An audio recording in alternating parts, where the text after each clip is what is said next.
दोस्तों, मैं परवीन मेनारिया आपका हार्दिक स्वागत करता हूं हमारे यूट्यूब चैनल आरविन क्लासेस में।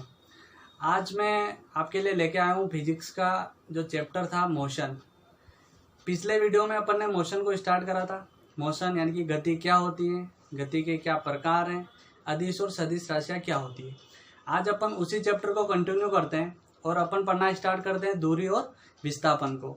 तो दूरी क्या होती है, अगर मैं सिंपल वे में बताऊं कि दूरी क्या होती है, तो किसी भी वस्तु या किसी भी ऑब्जेक्ट के द्वारा अपने मार्ग की कुल लंबाई वो दूरी हो जाएगी, या अपने मार्ग की अधिकतम लंबाई जिसको वो फॉलो कर रहा है, जिसका वो अनुसरण कर रहा है, उसको अपन क्या बोल देंगे, डिस्टेंस। देख लीजिए, मान लीजिए एक पॉइंट है आपके पास ए, दूसरा पॉइंट है बी, यानी कि यहाँ पर आपकी कार है, यहाँ से आप चलना स्टार्ट करोगे और आपको बी तक जाना है। ये इसका क्या हो जाएगा, प्रारंभिक बिंदु, ये हो जाएगा इसका अंतिम बिंदु। यानी कि प्रारंभिक बिंदु से अंतिम बिंदु की कुल लंबाई या वास्तविक पथ की कुल लंबाई क्या कहलाएगी, आपकी दूरी। यानी कि ये जो पथ है, वास्तविक पथ है, इसकी कुल लंबाई क्या कहलाएगी, दूरी। अगर आपको ऐसा मिले कि कहीं किताबों में लिख रखा होता है कि प्रारंभिक यानी कि बिंदु ए और बिंदु बी, कोई भी दो बिंदु डिफाइन कर देते हैं और बोलते हैं इन दोनों के बीच के पथ की लंबाई, तो बीच जो मध्य यूज कर रहे हैं, बिटवीन यूज कर रहे हैं, ए एंड बी, बिटवीन अपन यूज नहीं कर सकते। समझ लेते हैं कि मुझे जाना है ए और बी के पास, ए से शुरू होना है, बिंदु बी के पास जाना है। अगर मैं बात करूं बिटवीन का मतलब यानी कि मध्य में, तो बीच में तो कहीं से भी हो सकता है। मान लेता हूं मैं, मुझे यहाँ से यहाँ तक जाना है, ये बिटवीन हो गया। ये पॉइंट भी तो ए और बी के बीच में है, यहाँ भी हो सकता है, यहाँ। तो क्या अगर मैं इस पॉइंट को कंसिडर करूं तो ये क्या इस पथ की कुल अधिकतम लंबाई है, मैक्सिमम डिस्टेंस हो सकती है या लंबाई हो सकती है या नहीं। तो अपने को बिटवीन वाला वर्ड लेके नहीं चलना है, सीधी सीधी परिभाषा देनी है कि प्रारंभिक व अंतिम बिंदु के वास्तविक पथ की कुल लंबाई जो यह वस्तु उस पथ को फॉलो कर रही है। अब हो सकता है कि ए से बी तक जाने में इधर भी क्या हो, इधर भी कुछ ऐसे टेढ़े मेढ़े रास्ते हो, कैसे भी हो सकते हैं, ऐसे जिग जैग फॉर्म में हो, ऐसे भी हो सकता है। अगर ये ऑब्जेक्ट इस रास्ते को फॉलो कर रहा है तो अपने लिए डिस्टेंस कौन सी हो जाएगी, ये वाली। लेकिन अभी अपन कौन सी समझ रहे हैं, अपन ऊपर वाला पाथ को फॉलो कर रहे हैं, इस वाले मार्ग को ले रहे हैं। तो ये जो ऑब्जेक्ट इस मार्ग को जो फॉलो करते हुए आगे बढ़ रहा है, जो लंबाई या दूरी बन रही है इसकी, उसको अपन क्या बोल देंगे, डिस्टेंस। अब दूरी एक अदिश राशि होती है, यानी कि दूरी कभी दिशा पर निर्भर नहीं करती। अदिश सदिश क्या होती हैं, तो अदिश राशियां वे राशियां जिनके पास परिमाण और इकाई होती हैं, लेकिन सदिश राशियां वे राशियां जिनके पास दिशा, परिमाण और इकाई तीनों चीज होती है। अब दूरी क्या है, एक अदिश राशि है, यानी कि स्केलर है। क्या है, एक अदिश राशि है। अदिश राशि मतलब ये डायरेक्शन पे डिपेंड नहीं करती है। कैसे, अगर आप कहीं पे भी जाते हैं, मान लो अपन यहीं से ले लेते हैं, आपको ए से बी में जाना है, आप ए से बी तक चल दिए, मान लो ये दूरी आपने 2 किलोमीटर तय करी। अब आप बी पर आ गए, अगर आपको कोई पूछता है कि भाई आप कहाँ से आ रहे हो, तो क्या बोलोगे कि मैं ए बिंदु से चला था और 2 किलोमीटर चलकर बी पर पहुंच गया। क्या कभी ऐसा बोलते हो कि मैं 2 किलोमीटर उत्तर की तरफ से चल के आ रहा हूँ, या मैं 1 किलोमीटर उत्तर चला फिर मुड़ा 1 किलोमीटर और पश्चिम चला? नहीं, अपन सीधे उसको ओनली परिमाण और इकाई के साथ, ये क्या है, ये उसका क्या है, परिमाण, और ये इसकी क्या होगी, यूनिट यानी कि इकाई। परिमाण और इकाई के साथ रख देते हैं उसको, डायरेक्शन उसके साथ यूज नहीं करते हैं। दूरी हमेशा पॉजिटिव होती है। क्या होती है, ऑलवेज पॉजिटिव, नेगेटिव होती नहीं है, क्योंकि दूरी अदिश राशि है, दिशा पे निर्भर करेगी नहीं, तो उसमें नेगेटिव नहीं आएगा। कैसे, अगर मान लो आप ए से बी यहाँ जा रहे हो, अब आपको वापस बी से ए भी आना पड़ गया। अगर आप ए से बी जा रहे हो, मान लेते हैं आप 10 किलोमीटर गए, वापस बी से ए आ रहे हो, 10 किलोमीटर और आगे, तो क्या इन दोनों यहाँ से यहाँ तक यानी कि ए से बी और बी से ए आने में अगर मैं पूछूं कि कुल दूरी आपने कितनी चली तो आप बताओगे 10 ये 20 किलोमीटर चल गया मैं तो। लेकिन अगर दूरी नेगेटिव होती इसका मतलब क्या होता, अगर मैं इस डायरेक्शन को पॉजिटिव लूंगा तो ये वाली डायरेक्शन को मुझे नेगेटिव लेना पड़ेगा।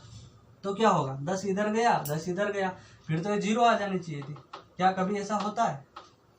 नहीं होता। क्यों? क्योंकि अगर ऐसा होता, मान लो आपने यहाँ से कार स्टार्ट करी, इसका कुछ स्पीडोमीटर होता है, उसमें रीडिंग देखते हैं कितना किलोमीटर चला। अगर उसके पास इनिशियली कोई भी, मान लो इसमें लिख रखा है कि ये कार 2500 किलोमीटर चली हुई है, 2500 किलोमीटर चली हुई है। जब आप यहाँ से गए तो उसमें आ जाएगा 2510। वापिस यहाँ से यहाँ तक आओगे तो उसके पास कितनी रीडिंग हो जाएगी, 2520 किलोमीटर।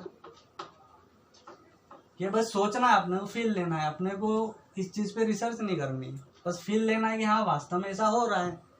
कभी कभी डाउट ये भी आ जाता है कि अगर ऐसा होता, नेगेटिव होती तो अपना ईंधन भी बच जाता। कभी ऐसा होता है क्या? नहीं। वो सब एजम्पशन है, अवधारणा है जिनको अपन मान सकते हैं, लेकिन ऐसा कभी वास्तव में होता नहीं है। कभी अपन यहाँ से यहाँ तक है, नेगेटिव होती, यहाँ से आता तो फ्यूल बच जाता, ऐसा नहीं होगा। अब अदिश राशि है, पॉजिटिव है, और अगर मैं बात करूं तो दूरी का सीधा सीधा बीजगणितीय योग हो सकता है। बीजगणितीय योग कैसे? अगर मुझे कहीं से भी D1 अगर 10 किलोमीटर दे रखा है और D2 अगर मेरे पास दे रखा है 5 या 15 किलोमीटर, तो मैं सीधे इनको जोड़ सकता हूँ, क्योंकि अदिश राशियों का बीजगणितीय योग संभव है, बिल्कुल संभव है। ये बताने की कोई जरूरत नहीं है, लेकिन ये क्वेश्चन सीधे सीधे जो स्टेटमेंट आते हैं या जो ऑप्शनल क्वेश्चन आते हैं उसमें आपको ऑप्शन मिल जाएगा कि दूरी के बारे में कौन सा कथन गलत है, दूरी के बारे में कौन सा कथन सही है। तो वहां पर ये सारे कॉन्सेप्ट आपको क्लियर होने चाहिए कि हाँ वास्तव में बीजगणितीय योग हो सकता है, हाँ हो सकता है।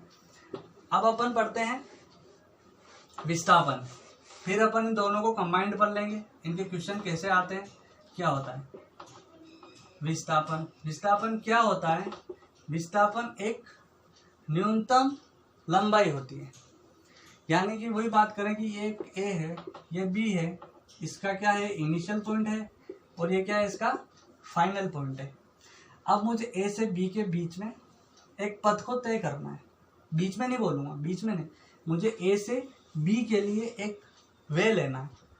तो एक वे तो हो सकता है अधिकतम लंबाई का जो डिस्टेंस में चला जाएगा, लेकिन यदि मैं बात करूं कि ए और बी के बीच का जो अंतर है, भाई यहाँ से यहाँ तक का जो ये अंतर है वो क्या कहलाएगा, डिस्प्लेसमेंट। या डिस्प्लेसमेंट क्या होगा, क्या होगा, मार्ग की न्यूनतम लंबाई, बस मार्ग की क्या हो जाएगी न्यूनतम लंबाई, या ए और बी के बीच का अंतर अपना क्या कहलाएगा, विस्थापन। अब विस्थापन क्या है? तो विस्थापन एक सदिश राशि है। क्या है? सदिश राशि है। सदिश राशियां वे जो परिमाण, इकाई और उनके साथ साथ दिशा भी होती है। अब दिशा का यहाँ पर क्या यूज है कि भाई अपन ने दूरी के साथ दिशा नहीं, विस्थापन के साथ दिशा रखी। तो दिशा रखने का एक कोई न कोई तो पर्पज है कि भाई अपन दूरी को कहाँ यूज करते हैं, विस्थापन को कहाँ यूज करते हैं। अपन बात करेंगे कि यहाँ यानी कि विस्थापन पॉजिटिव, नेगेटिव और जीरो तीनों हो सकता है, जबकि दूरी क्या होती थी, ओनली केवल और केवल धनात्मक होती थी, नेगेटिव और जीरो नहीं होती। किसी किसी केस में अपन ले सकते हैं, लेकिन नेगेटिव तो कभी नहीं होगी। अगर मैं बात करूं कि ऐसा कैसे होगा, ऐसा कैसे होगा, तो पहली बात यहाँ पर क्लियर हो गई कि विस्थापन क्या है, एक सदिश राशि है, मतलब डायरेक्शन है। अगर कोई ऑब्जेक्ट इस डायरेक्शन में मूव कर रहा है, अगर वो वापस इस डायरेक्शन में मूव कर रहा है, इसका मतलब अगर मैं इसको प्लस लूँगा तो मुझे इसको माइनस लेना पड़ेगा। इन केस डिस्प्लेसमेंट यानी कि विस्थापन के अंदर डिस्टेंस में यह चीज़ काउंट नहीं होगी।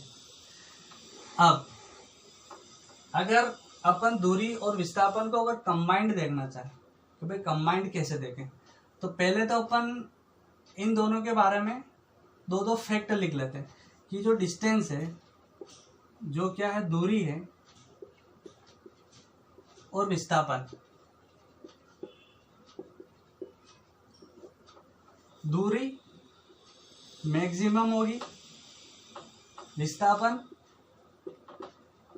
मिनिमम होगा। यानी कि मैक्सिमम जो पथ होगा, मार्ग की जो अधिकतम लंबाई होगी वो होगी दूरी। मार्ग की जो मिनिमम लंबाई होगी या न्यूनतम लंबाई होगी वो होगा विस्थापन। पहला पॉइंट तो ये हो गया। दूरी की जो वैल्यू है, यानी कि दूरी का जो मान है, वैल्यू 1 से अधिक होगी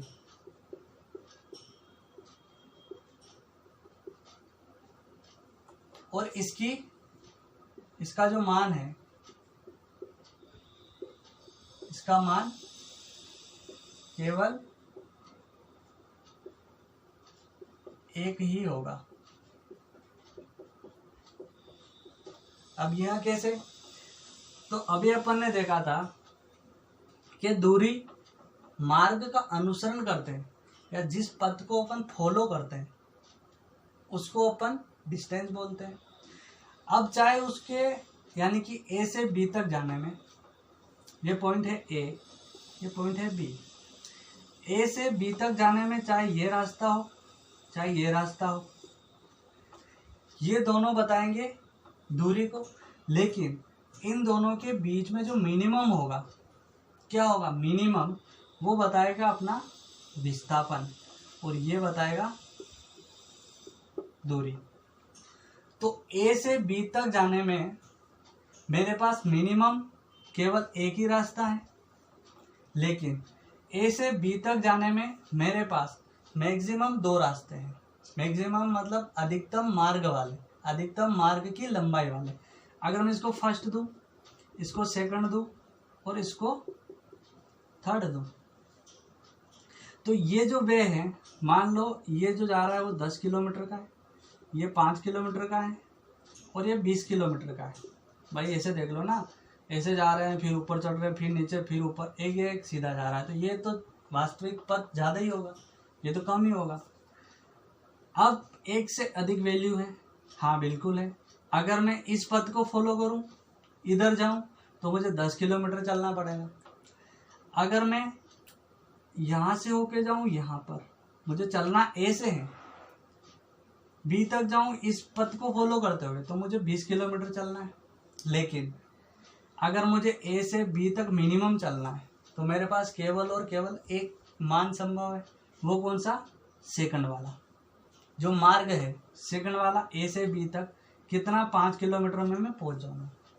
तो विस्थापन की एक वैल्यू संभव है, दूरी की वैल्यू 1 से अधिक संभव हो सकती है। डिपेंड करते हैं कि आप किस मार्ग से जा रहे हो, किस रास्ते से आप गुजर रहे हो, वो डिपेंड करा कि आपकी दूरी क्या क्या हो सकती है। अब अगर मैं बात करूं कि दूरी और विस्थापन से और कैसे कैसे अपने पास क्वेश्चन आ सकते हैं, तो पहले अपन लीनियर मोशन की बात कर लेते हैं। लीनियर मोशन मतलब अगर कोई भी ऑब्जेक्ट सरल रेखा में गति कर रहा है, पहला ले लेते हैं अपन लीनियर मोशन। लीनियर मोशन की बात कर लेते हैं। लीनियर मोशन कैसे? जैसे मान लो कोई भी एक ऑब्जेक्ट है, लड़का हो लड़की हो कोई भी हो सकता है, इधर जा रहा है ए से बी में, ए दे दूं इसको, ये बी में गया, वापिस ये इसी पथ का अनुसरण कर रहा है और यहाँ तक लौट रहा है। मान लो ये 10 मीटर चला और यहाँ से ये वापस इधर निकल गया, मान लो ये 5 मीटर चला। अगर मैं बोलूं कि इस मार्ग की दूरी क्या होगी, तो यहाँ से उसने चलना स्टार्ट करा, यहाँ आया, वापस इसी मार्ग पे आया, 10 से चला, 10 ये हो गई, 10 और 10 20 और 5 25 सी तक पहुँचने में। यानी कि जो दूरी है, दूरी ए टू सी कितनी हो गई? 25 मीटर। लेकिन अगर मैं बात करूं कि विस्थापन A to C कितना होगा, तो जब मैं इस डायरेक्शन में गया, मान लेता हूं ये पॉजिटिव है, अब इस डायरेक्शन में आ रहा है तो ये हो जाएगा नेगेटिव, क्योंकि विस्थापन दिशा पे निर्भर करता है। तो ये दोनों तो हो गए कैंसिल आउट। अब यहां तक आया, इस मार्ग पे जहां से उसने शुरू करा था उसी पॉइंट पे आ चुका है। अब इसको वापस पीछे चलना है, तो ये वाली दूरी कितनी, ये वाला मार्ग जो वो चल रहा है उसमें कितना चलेगा, तो वो चलेगा -5 मीटर, ये उसका विस्थापन आएगा। अगर मैं बात करूं इस पॉइंट को कोई से A B C D, इसको मान लेता हूं D मान लेता हूं। अगर वो A से D में दूरी बोले, A से D, तो दूरी कितनी हो जाएगी 20 मीटर। लेकिन अगर वो A से D में विस्थापन बोले कि विस्थापन कितना होगा, तो विस्थापन कितना हो जाएगा 10, अगर प्लस इधर गया उधर -10 गया तो कितना हो गया 0। अगर मैं बात करूं कि अब मैं इन चीजों को हटा रहा हूं, इस वाली चीज को मैंने हटा दी, अब मैं इधर से इधर जा रहा हूं, A से B में जा रहा हूं, तो डिस्टेंस यानी कि दूरी कितनी हो जाएगी A to B 10 मीटर। अगर मैं बात करूं डिस्प्लेसमेंट A से B, ये भी कितना हो जाएगा 10 मीटर। यानी कि यहां पर क्या आया, दूरी और विस्थापन इक्वल आए। कब आए, जब लीनियर मोशन हो रहा हो, जब रेखी गति हो रही हो।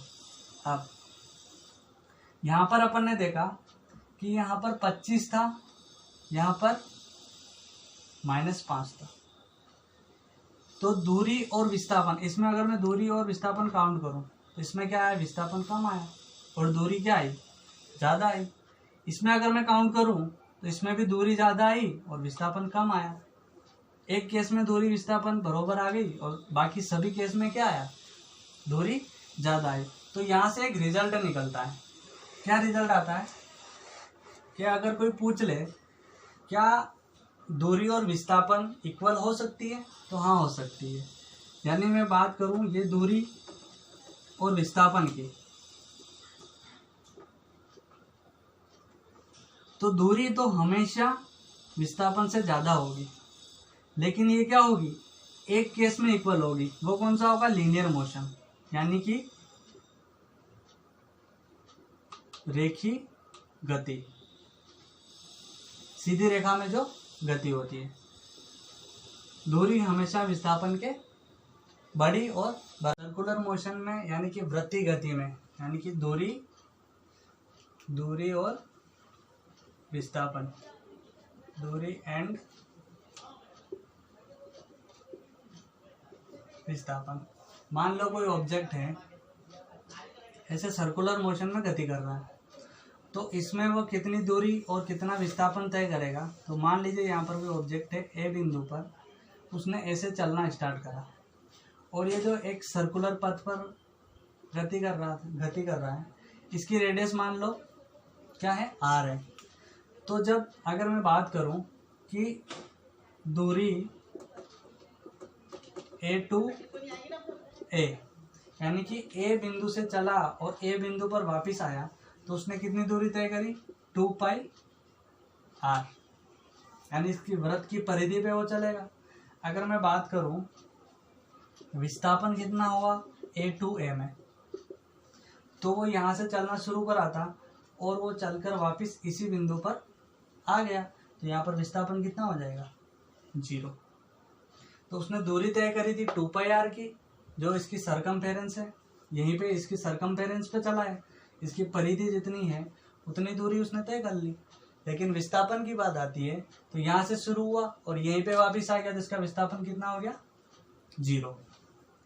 अगर यही गति वह एक अर्धगोले में करे, यानी कि हाफ सर्कल में करे, हाफ सर्कल यानी कि अर्धगोला, जैसे मान लो यहाँ से वो शुरू हुआ और वो ऐसे गया। इसकी रेडियस मान लो r थी, तो यहाँ से शुरू हुआ और यहाँ पर आ गया, मतलब a इनिशियल है, b फाइनल है। तो अगर मैं इसकी बात करूँ तो उसमें वो दूरी कितनी चलेगा, पूरे सर्कल की अगर मैं इसे मिलाऊं तो एक कंप्लीट सर्कल बन रहा है।